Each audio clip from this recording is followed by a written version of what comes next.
Yeah, this is the Cutting Edge on IRIE FM coming through. Yeah, as we said before, you know, we have a guest, whatever we want to call it, guest, because we're not a guest nothing still, but we have Bunny Wailer on the line. You know, we don't usually take ones, them hours here, but it's important. You understand? Rastafari. Give thanks every time to the Most High, last year. Rasta. Yes, sire. I know, say, it's pertaining to First Strong, guy, really. Yeah, you know. Yeah. You know, there's a lot of things have been said over the years, you know, pertaining to the Wailers as a group and as individuals. And a lot of people have been writing, a lot of people have been talking, a lot of people have been wondering exactly what the situation really is with the Wailers company, Tuff Gong Records, and now that Bob is deceased and Peter, what, you know, is really has become off that whole Wailer affair that was originally set up by, you know, 3 individuals within this whole Tuff Gong order, and what will the future be as it concerns Tuff Gong Records and the Wailers, Bob Marley, and, you know, Peter Tosh, Bunny Wailer in general, and what future there will be for the company and for the Wailers. And outside of that, you know, we see with so much people having so much to say, but then nothing has been said, you know, by a Wailer. True. You know? True. And people must still wonder, you know, why Jabi keeps so quiet about so much things are gone, and, you know what I mean? Yeah. Jabi don't have nothing to say, and Jabi is one of the men that will lay the foundation and all that type of thing there. Yet still Jabi have no things to say. You know, well, have the necessary things to say. You know, there's so much that could be said. Yeah. That it's not too little bit too much for the Cutting Edge right now. See it? We have time still, you know. Yeah, well, all right. Well, still, I'm going to say we have to say still, you know. Yeah. And what I want is that people have a way for, even when certain things are said within them respects, yeah, it don't reach out the way it should, because you have some people turn off them radio because they might feel like them are upset by what are going to be said, and them still are going left ignorant. No, them not going to turn it off, you know, trust me, man. Right, well, it's that I want them know. No, them not turn it off, man, trust me, man. Them tape recorder and turn on that and record some of them stuff, because it's not fiction. Yes. Is reality. Yeah. You understand? And a lot of fiction has been engrafted in people through different mediums and different ways and attitudes. So I want to have certain little things to say as it concerns this whole Tuff Gong affair, the Wailers and the Bob Marley estate and the Peter Tosh's estate, and, you know, cleared certain things in people's minds as it concerns them things there. Well, what I really have to say is that everything, you know, well, we know that the Wailers is a group that gets started from as early as in 1963, and we had acquaintance with Coxon, and then after Coxon we had our own independent label, Wailing Solem, that, you know, we put out songs like Bend Down Low, Nice Time, Stir It Up, and tracks like those in that time. And then after a couple of years we changed over to Tuff Gong as a label, and then in 73 we actually registered Tuff Gong as a company. So we meaning 3 man. We meaning 3 man. Yeah. We meaning Bob, myself, and Peter as 3 equal shareholder of Tuff Gong Records. That is still there on record as right now, because that has never been changed. All right. Everything was going cool within our own affairs of distributing our own products on the Tuff Gong label up to when we got involved with Chris Blackwell, Island Records. That was when our whole career of Tuff Gong really get mixed up. You know, not really mixed up, but froze for a while. Yeah. Because we'd have to concentrate on now international acclaim. So we kind of put Tuff Gong aside for a while, and then after Catch a Fire and Burning, Tuff Gong still was operating just within the Caribbean and Jamaica, because we didn't have the legitimate agreement with Ireland for exclusivity for the rest of the world. So Tuff Gong did only really distribute within the Caribbean and Jamaica. It never really go outside of those territories. And Tuff Gong was distributing mainly Wailer product, mainly Bob Marley and the Wailers. You understand? I've never seen Rita Marley and Tuff Gong label, or I've never seen Ziggy and Tuff Gong label. There's hardly any one at that time that was on Tuff Gong label. It was just Bob Marley and the Wailers. Well, it's after Bob passed now that certain things, come into view, because there was a question of Bob's estate, and the administrators at the time thought it best to sell the estate for a price, thinking that that would be the best thing to do to resolve whatever problems that might have arose out of the whole estate, because they thought that it was all disorganized and there wasn't nothing set up within, any kind of format that they could operate through. So the best thing that they saw to do was to just get rid of this stuff, sell it to whatever price they could sell it for, get the money, who should get whatever share, and that would be the end of the estate and the end of whatever problems there were. So there was a lot of questions at the time as to what should be done.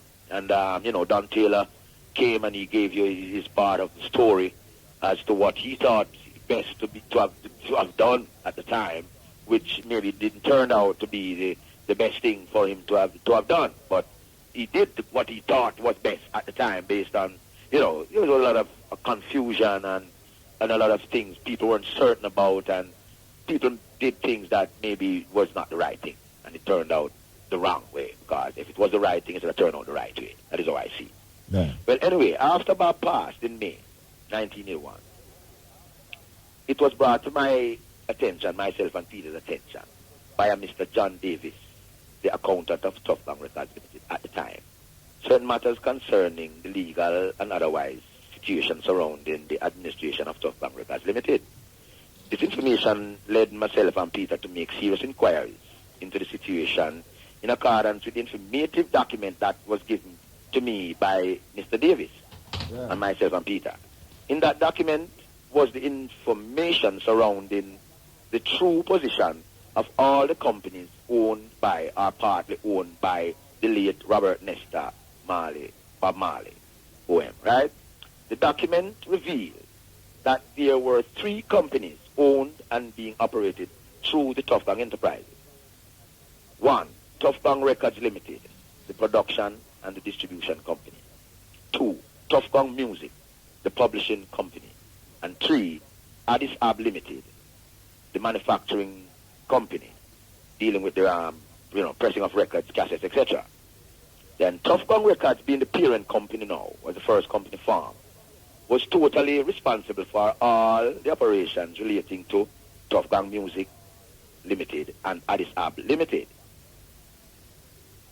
Well, me and Peter then made inquiries within the registrar of companies for documents which would reveal the facts relating to the articles and memorandums of association, the allotments of shares, directorships, taxes, annual returns, etc., in accordance with the company, key company. It was revealed as follows. Tuff Gong Records Limited allotment showed 4,000 ordinary shares. Robert Nesta Marley, 1,333 ordinary shares. Winston McIntosh, 1,333 ordinary shares. And Neville Livingston, 1,333 ordinary shares. There was 1 share unallotted. All right. And the 3 shareholders, myself, Bob, and Peter, were also appointed directors. And this company was registered in 1973. And Tuff Gong Music Limited now showed Robert Nesta Marley owning all ordinary shares. Addis Ab Limited showed Diane Jobson and Dennis Thompson, that's Thompson, owning... Wait, Diane Jobson who? and Diane Jobson. This Diane Jobson, you know, was a lawyer. No, and who? Diane Jobson and who? Dennis Thompson. The engineer. Yeah. Me know him, yeah. Yeah, well, what Diane claimed at the time when the company was set up, Bob was on tour. Yeah. And she had to have at least 2 names, to get the company on record. Going, yeah. She as shareholders. So what she did was just put up 2 shares, and she and Dennis owned them, and get the company until whatever time they would have, rectify that. Do the thing with Bob and put in Bob. But it was Bob who actually owned that company as called to what was on record. Yeah. All right. Anyway, the company we mentioned, which is Tuff Gong Music and Tuff Gong and Addis Ababa and Tuff Gong Records, is still Tuff Gong Records administration run them all 3 companies, right? Yeah. So, with the knowledge, with knowing that, right, I made further inquiries from Diane Jobson, as she was the handling legal affairs of the company at the time, as to what she thought should be the appropriate thing to do based on what the situation was at the time. It was then that I learned from her that Tuff Gong Records Limited was subsequently struck from the records, from the register of company, because of the annual returns for the company was not being submitted for some 7 years prior to the striking of the company from the register. She also told me that an attempt was made by Bob to reinstate the company some years before he passed by a petition to the courts through the necessary legal means, which was her job to get Tuff Gong Records Limited reinstated. Yeah. This was never done, and so resulted in the company being struck from the record. So the situation was kind of illegal, because for a company to be it never registered legally from the record and trading, it make everything look illegal, like. Yeah. So the fact of the matter was that Tuff Gong Records Limited would have to be reinstated, you understand, to avoid any kind of liabilities that would have aroused, which would have caused me and Peter, which would be the remaining shareholders, any kind of problem. You understand? Yeah. All right, as Bob was absent. So we saw it necessary then for all parties then involved in the whole affair, the affair at the time, one way or another, to be notified, to make sure that everybody understand what is going on or made aware of what the true situation was with these companies, especially Tuff Gong Records Limited, because it was actually struck off, you know what I mean? Yeah. So a copy of the document drafted by Mr. Davis, which was given to me, where show all of these things, was distributed to all parties, people like Mr. Judah Deno, who was responsible for the legal setting up of the company in the very first instance in 1973, Mr. Louis Biles and Mistress Rita Marley, members of the administration. Yeah, Rasta. Yeah. Yeah. So which part me done now is which part with the seat necessary to keep this meeting here, inviting all the people them, that were involved, to see if we can straighten out the whole present situation, right? Well, the meeting was held at 56, home of Tuff Gong at the time, 56 Hope Road. Present at the meeting was myself, Peter, Rita Marley, Mr. Davis, the accountant, who was the accountant of Tuff Gong at the time. Mr. Young was the auditor.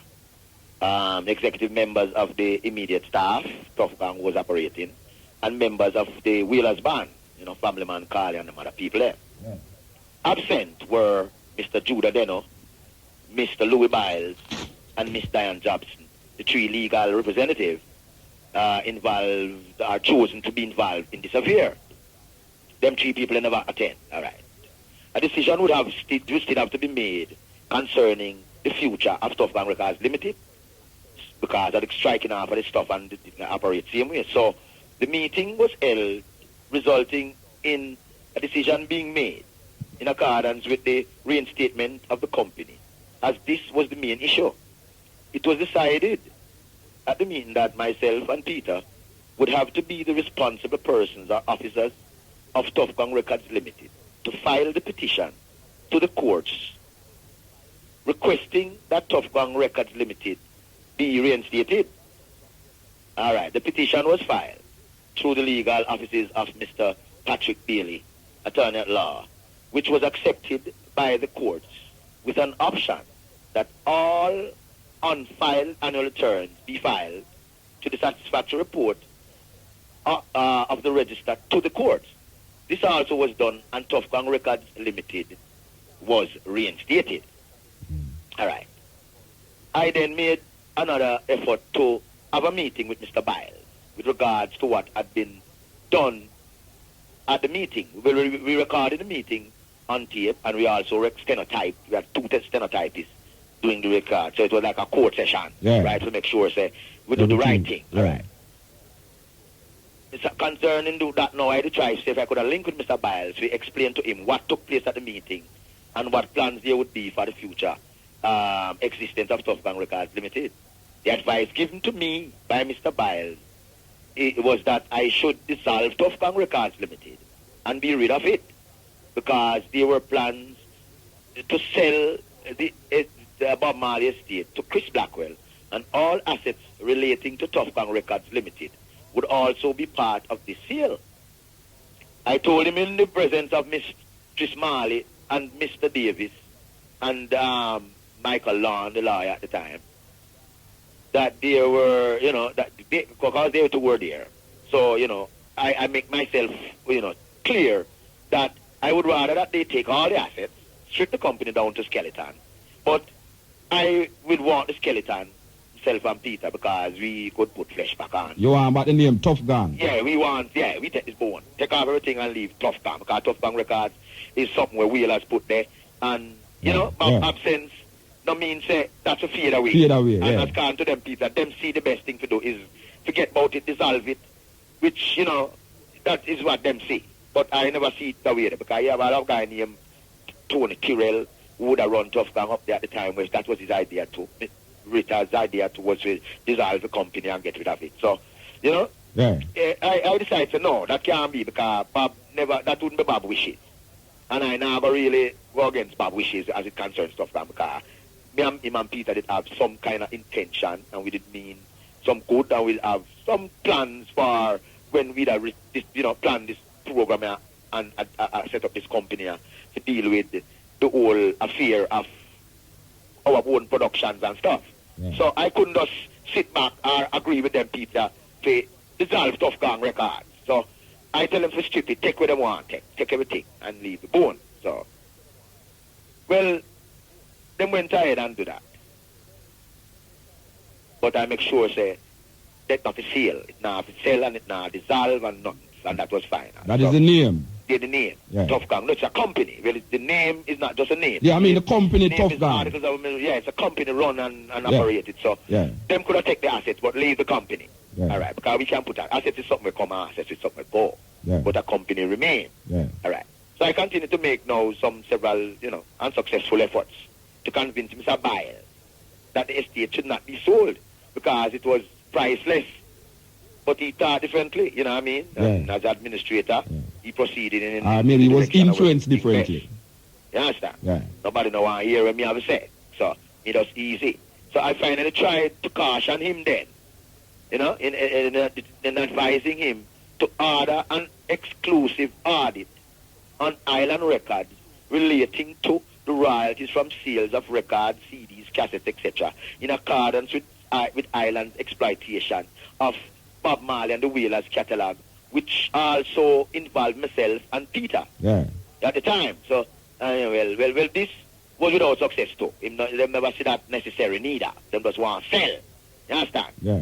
I then decided to protest the selling of the Bob Marley estate by calling a press conference. Yeah, I remember that. I did it. Inviting Dan Taylor and several members of the Marley family, Bob Marley family, who were residing abroad, who too were protesting against negligence on behalf of the administrators of the estate. Yeah. All right. This protest triggered off a slight revolution in the sense that the previous half of $8 million it would have to be bettered, giving option to other would be, people who would be half as our buyers, So in the end result anyway, the Bob Marley family, join with Chris Blackwell and buy the estate.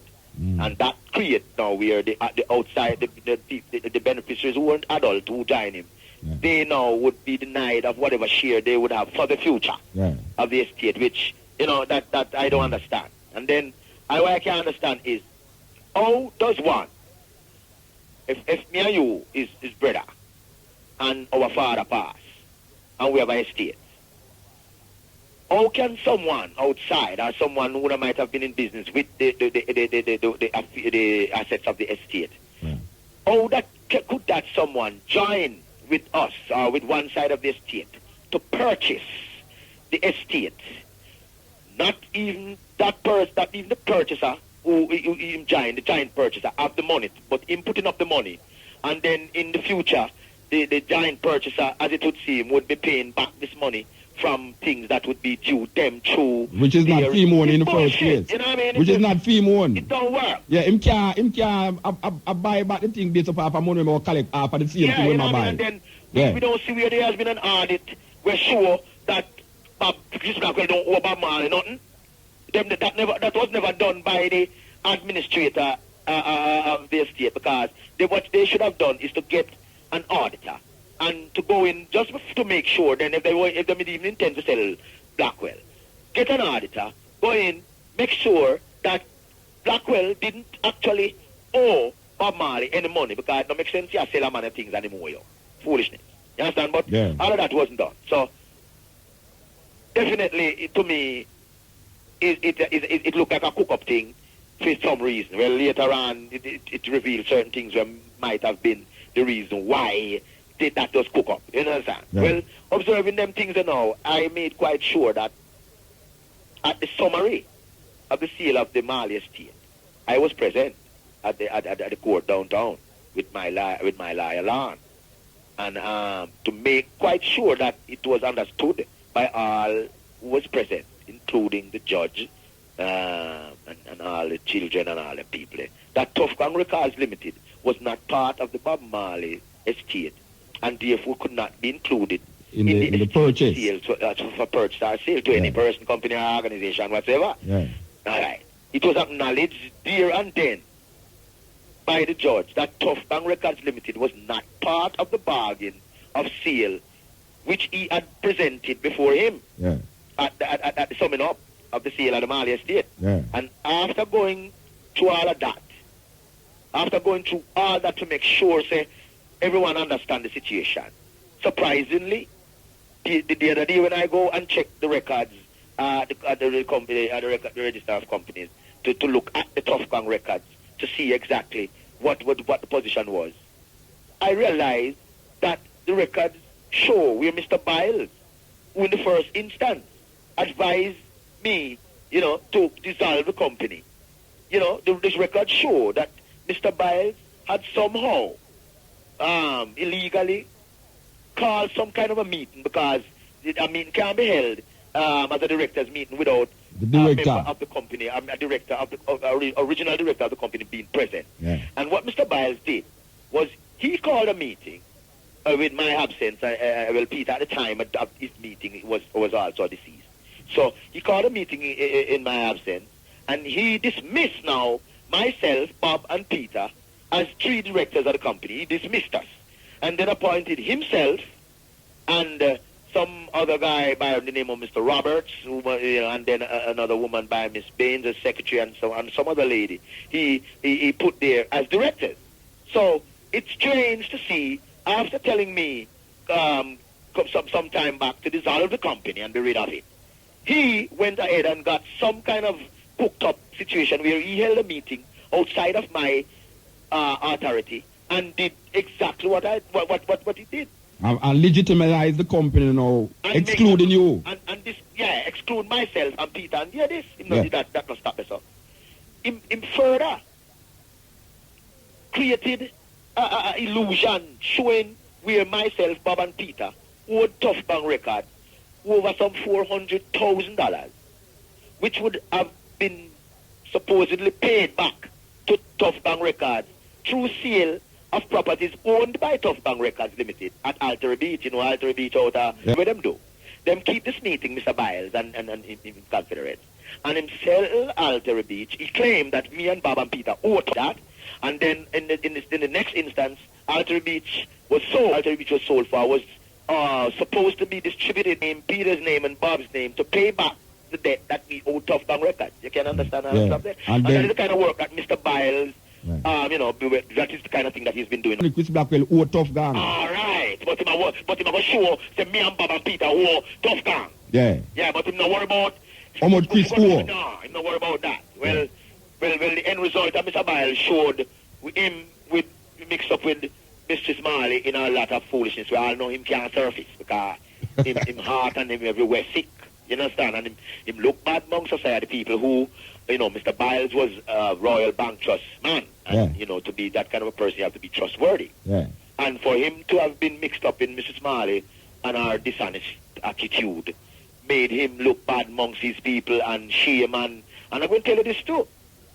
At the last meeting that I had with Mr. Biles, and Mrs. Smalley was present, and Lon was present, and my manager was also present, Bo Edwards, was that the meeting resulted where I actually warned Mr. Biles, because I saw him having, taking sides, like as if he was more going to Mr. Smalley's side of whatever I was trying to put on the table, and she was, trying to make me look like somebody that was, was necessary to be considered.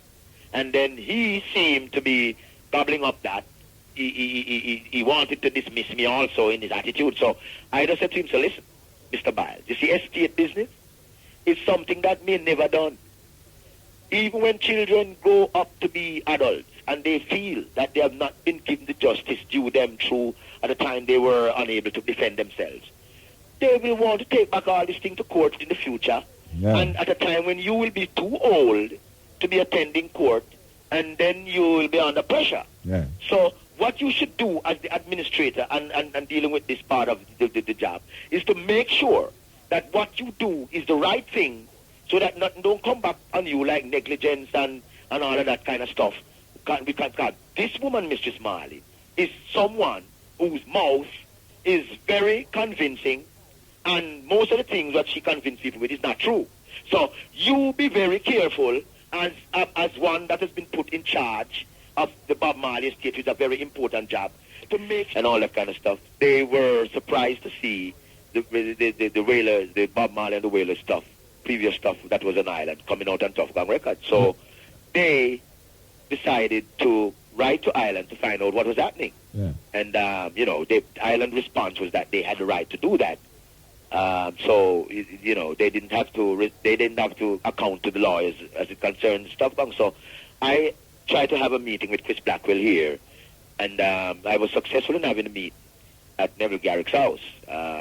Present at the meeting was myself, Blackwell, my manager, Neville Garrick, and he's Inch, and Chris Blackwell, Inchman, Bradshaw. All of us was there. The meeting, kind of ended prematurely because Blackwell didn't seem to be, want to be in no kind of argument or discussion as it concerns Tuff Gong. And there was the box set that was at the time being planned, which was the Songs of Freedom box set, was being planned. And he seemed to have been coming out of a meeting at the time at Oak Road with Danny Sims, which, surprisingly, I know that Danny Sims and Chris Blackwell are supposed to be number one enemies, because Chris Blackwell has been getting into Danny Sims' waters for some time, which has made Danny Sims very bitter at Chris Blackwell. And it surprised me when Chris said to me that he was just coming out of a meeting with Danny Sims discussing Wailers' affairs and the rights to Wailers' songs, and him, Danny, claiming that he had the legitimate rights to discuss such a deal, and that was what they were doing. And he, Christopher, said to me that, this Songs of Freedom box set that is coming out, I have a list of tracks that I want you to take the song that you sang on, because I've already discussed the deal with Danny Sims as it concerns the Wailers, and he says he'll take care of you. So, that was strange, and everything was strange. So I said to him, okay, apart from that, what happens to Tuff Gong? How do you use the name Tuff Gong to do? He just dismissed me. And, the meeting was over just there and then, because I must have said something that I shouldn't have said, and the meeting was done. Well, anyway, we proceeded to find out from Island Records how did they get the rights to use Tuff Gong records? They claim that finally they responded in saying, because we pressured them, the lawyers in London pressured them, and there was going to be injunction and all kind of stuff. So they told us that they got the rights from the Bob Marley Foundation. When we said to them, who is the Bob Marley Foundation, they say, well, it was the foundation was set up by Chris Blackwell, who was supposed to be the president or somebody within the president of what? Tuff Gang? Of Bob Marley Foundation. Oh. No, not Tuff Gang. Tuff Gang president is himself, Bob and Peter. We are talking about the Bob Marley Foundation, who supposed to give Chris Blackwell the right to use the name Tuff Gang. The same Tuff Gang where we are talking about. Yeah. All right.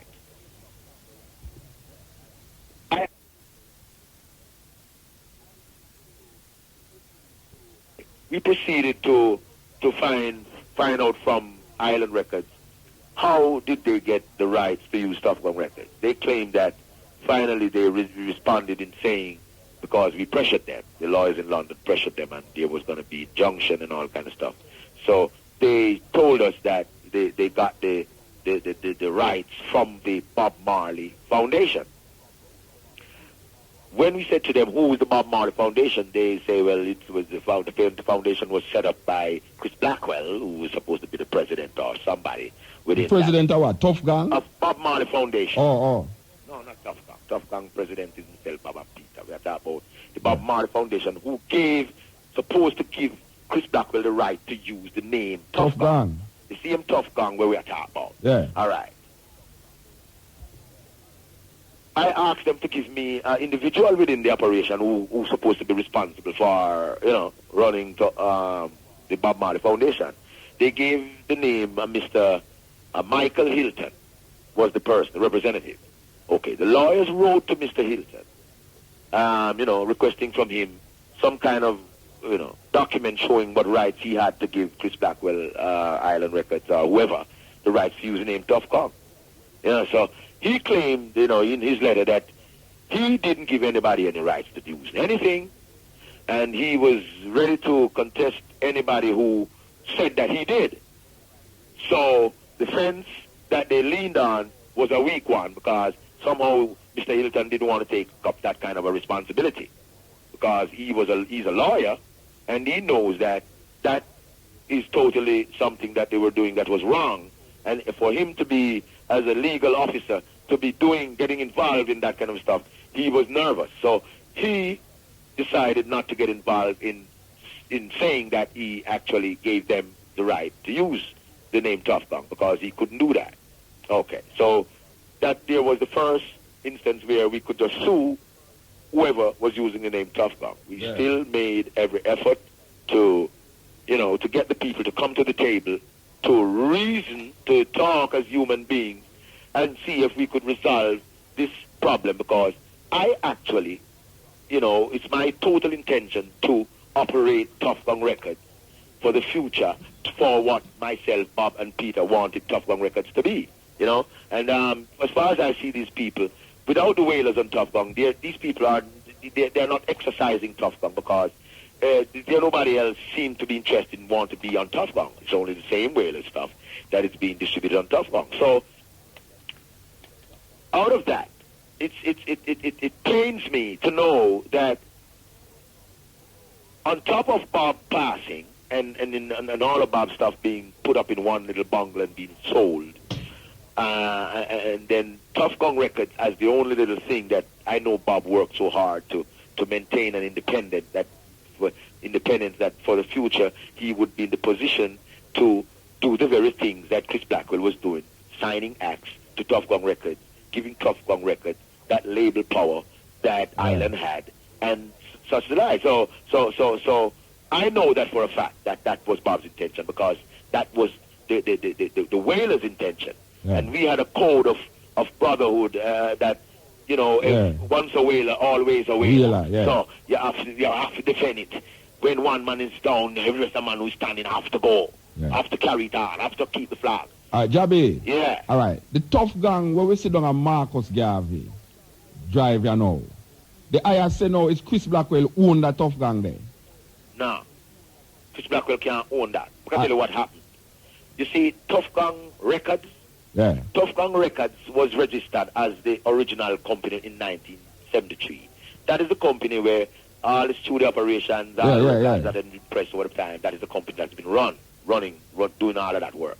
Well, since this discrepancy come up, that they realize that I've been getting Tuff Gong Records legitimate within the whole, aspect of getting it to put out new Wailer product and to put out new artists and for the future.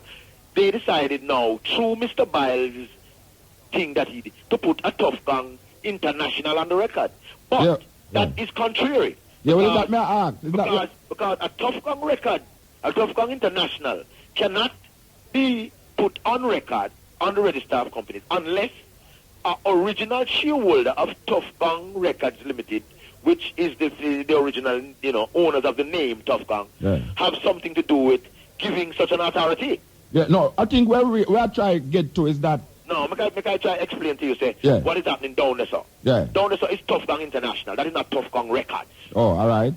Because Tuff Gong Records, as I show you, is in a way they call it now, some kind of dispute. Yeah. So the only thing that could have been done was to what they think was the best thing to do was to register a Tuff Gong International. But in registering a Tuff Gong International, you cannot do so unless an original shareholder of Tuff Gong Records, which is the first persons who used the name Tuff Gong or entered the name Tuff Gong on the register of companies. Only an original member of as a shareholder can give such an authority. Yeah, and I never give no authority. And I never give no authority. Yeah. So in other words, that is totally illegal. Yeah. Good and irrelevant. Yeah. Okay. I called the register when I realized that was happening.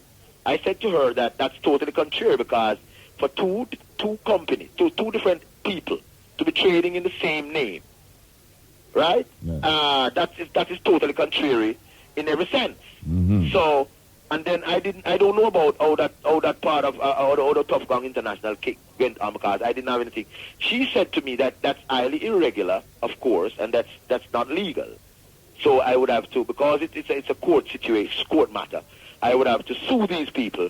I would have to take to the court and sue Mr. Biles for tampering and interfering and doing all that stuff. And then I would get, But I didn't see that necessary because I reasoned with my lawyers and other people who were involved, and they said the best thing to do was to call an extraordinary shareholders meeting and just dismiss that little thing that they did. Yeah. And that's what I did. So so I didn't have to sue anybody. But in reality, that's what should have been done. Yeah. To resolve the problem of having two Tuff Gongs trading and it's two different people and it's the same name. Because that can't happen. So the situation rests now where there's a litigation filed against Island, against Polygram, against the so-called Bob Marley Foundation for the illegal use of Tuff Gong, the name Tuff Gong, and on top of that, for the Wailers, for using the Wailers' name, biography, images, likeness, whatever, plus the Wailers' works, putting all this stuff on the box set without any legitimate agreement with the Wailers, with a member of the Wailers for that matter, showing what kind of artist involvement, what kind of artist royalties would be paid to the Wailers based on the tracks that were involved in the box set that the Wailers, recorded. So all that too is irrelevant and that is illegal. The license, the nothing. So the same bootleg and pirate stuff that has been going down over the years, that I myself have been involved in trying to clear up over these from 85. I have tried to clear up these piracies and writing to all kind of guys and not getting nowhere because nobody don't want to pay royalties of 30 and 25 years. So everybody duck from the responsibilities, claiming that they don't have anything to do with these old Wailer product anymore. But them still are selling it. Yet them keep coming out and selling it. And now Chris Blackwell join with the pirates and take the very same products where me I try to clean from. I'm going to tell you this too. You see, in the process of trying to clear the road of pirates, I run into some of Chris Blackwell works where the Wailers do from burn and catch a fire. That pirates also mix up in them old Wailers thing there, you know, and let them just shuffle a pack and share, and I saw the man them a deal with it, you know. And I bring that to Chris' attention and show him, say, listen man, see tracks from catch a fire and burning, you will mix up with the piracy too. So why don't you, that is from about 1985, 86, you know, we discover that, and me write to film lawyers in London and him, showing him the situation and requesting from them to join with myself and behalf of the Wailers to clear the road, because Mark Chris must have had in his intention after getting the estate and after doing to must getting these Wailers things also. Yeah. So this was the opportunity now for Wailers and Chris to join together to get the pirates quiet, so these things could be left legitimate for whatever future things could be done to them, exploitation could be done to them, what Chris would be privileged to have. You know what Chris tell me? Him say, that is our business. Him say, we defend him one them, where his songs that were involved, but him don't have nothing to do with no Wailers. That me have to deal with that, because I think I'm not going to do with that. No, not about that. Listen. And then, in the later years, him take the same track records, the same songs, and compile some of them songs there into the box set without even notifying, without even dealing with me. You will notice me and all of that kind of stuff. So that situation, it rests where now the litigation is filed against Ireland Polygram and the Bob Marley Foundation for doing exactly what I am just telling you about, which is totally illegal and irrelevant in every aspect. So it is in their court, you know, yeah, their court, you know, the writ has been issued. Yeah. So, in a matter of days, you know, the court can call whatever date the first appearance we will all have to be in London to decide what is going to be, you know, I mean, the outcome of all this, because there still has to be an outcome. Something has to be decided, because these people are so unreasonable that them just want to throw things down your throat, and you know, them attitude is like Chris Blackwell attitude, and you know, it's like, you just take that and don't have nothing to say, because it was pirated all this time and you didn't have anything to get, so take that. That, you know, that is the kind of attitude, you know. You know, so in other words, them guys that prefer to leave people things pirated so that them can don't pay royalties. Yeah. Because when it is pirated, you can always claim, say, pirate is being pirated, so I can't account for what you think, so I'm okay, and I might not want to pay you none. But him could have collect from the pirate them too. Maybe he might pay the pirate them for piracy. You understand me? Because them games they play, me know about them thing there. Yeah. In Africa, me know that, me give that to the vine, say, him have an attitude of getting people to put out people things in Africa, and then later on, involve with piracy, which is film phone things I sell, but we kind of want to pay royalties from them things. You just say it's pirate thing. But when you go to Europe, you know, Rasta, the amount of box set, a Bob Marley and the Wailers, what you say, you know, we don't have nothing to do with anything else. More like you see some label where it could all just farm, the label just farm to bring out Bob Marley and the Wailers. You know, that's I show you, and nobody now doing, alright, I'm going to show you this. Them people would have want to get down on every little one where, you know, a man put on a t-shirt, every man print a little dozen t-shirt with Bob face as a juggling. Them jump down on him. Yeah. And you know what I mean? Yeah. And yet, them pirate, they were pirate, them thing they were you see out in Europe there. $1 million that. Yeah. After no, your Chris Blackwell, or no one who represent the Bob Marley Foundation. None of them go after none of them pirate there. None of them, because I out there go after them, and them is supposed to join me. We would make life even easier for me, and make the pirate them realize that my fight is not a lonely fight. And them leave me in the open. Leave me alone with my fight to make it possible that them could have joined with the pirates. And fight there too. And fight me in the same time. Yeah. And then one come just throw them some little, because me squeal out, them are going to say, okay, you're ball, hold that. You understand? And them kind of attitude there. Yeah. Hold on, you know, though. This is the Bob Marley Foundation. The Bob Marley Foundation is supposed to be the foundation set up to deal with Bob Marley's estate's affairs, because we don't understand what the foundation is about. Because if the three Wailers founded the Tuff Gong, and everything in Tuff Gong says 3 equals shareholder, Every Wailer's royalty that comes to me, the same amount goes to Peter, the same amount goes to Bob. Over the years. We catch a fire burning with Island, does the same. Well, after that, after catch a fire burning, me and Bob, we go up with, we independent ways. But he must still account to us 3 equal shares as it concerns catch a fire and burning. Yeah. Yet him take tracks from catch a fire and burning. And put on next album. And he mix it up in the box set. Yeah. And him take all Wailers product, we belong to our Tuff Gong label, and him put it in the box set. And him mix up some cocks and horn. And you understand me? Yeah. So in other words, no contract not there to show what the Wailers get. And in this very instance, the Bob Marley Foundation is supposed to be negotiating on behalf of the Bob Marley estate. Yeah. And yet that is the kind of respect what Chris Blackwell have for Bob Marley. When he might throw down an offer in front of me, he might throw it down in front of Bob too. Because whatever goes to me and goes to Peter goes same way to Bob. Yeah. So ever disrespect, he might feel him and do me. In the same instance, he might use the Bob Marley Foundation to disrespect Bob same way. Yeah, well, you have to assume that it's going to show that whatever goes to I goes to Bob and goes to Peter. So if he might throw down trash to me, he might throw down trash to Bob. Yeah. And if the Bob Marley Foundation, he might use and do that. Yeah. That's the kind of game we play. And Tuff Gong International. So my fight now is to reclaim Tuff Gong for what it's where it's supposed to be, who's supposed to be. Calm. Me not allow up that. Yes, right. So my fight is to restore Tuff Gong forward to its right order, that Bob picked them and Peter picked them, and I and can eat food. Tuff Gong as our thing where we did a bill for this family. You know what I mean? Man. And when I hear that Sidela the other day did sit it by the throne, I know that if it wasn't my fire under Blackwell, she couldn't sit there, sir, because it was not arranged. He noticed that John Lennon, the Beatles are there, and we can't see we ever use one member of the Beatles to hide the works of the Beatles. And what Mr. has been happening is that they are trying to use one member of the Wailers, which is Bob, and at the same time they are using Bob on Bob.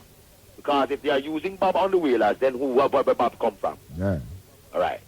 So the whole thing rests where I have a responsibility where I can really turn my back on. Yeah. And if even Bob you them are gonna vex with me to do what me I do, them are gonna come around later to give thanks to me for doing what me I do, because if I don't do what I do, everything is gone. Nobody else now gonna do it. Because the true assets, gone, the recordings, and that is what is the enterprise.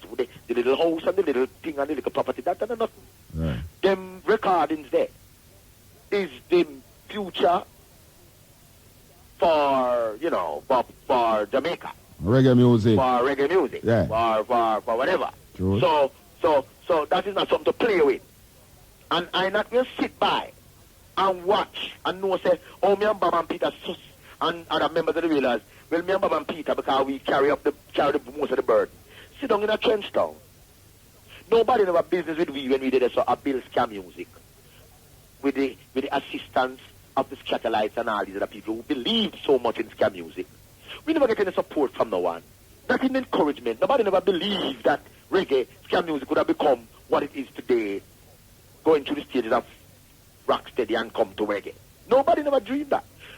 And when the Wailers did that, we didn't believe in it, because there was something in the music that told us that this music would have to be accepted worldwide. Yeah. And it was our responsibility to do the job of getting that there, because no one else never feels about the music like our Wailers it feels about it, because Wailers could have sing rhythm and blues, Wailers could have sing soul, Wailers could have sing calypso, we could have sing anything you want to sing, but we'll have to choose to stay with scam music till it moves to rocksteady until it becomes to reggae. So, and I don't see all of these people just come up now from where they come from. We know and say, the little dirty trench town people, them who saw them style we don't so when we do where we do. And the little dirty Rasta people, where we saw them deal with we. And we the same little dirty trench town Rasta people, rude boy people, believe in something. And because we believe in something, it becomes what it is today. that it becomes such a gigantic tree being planted without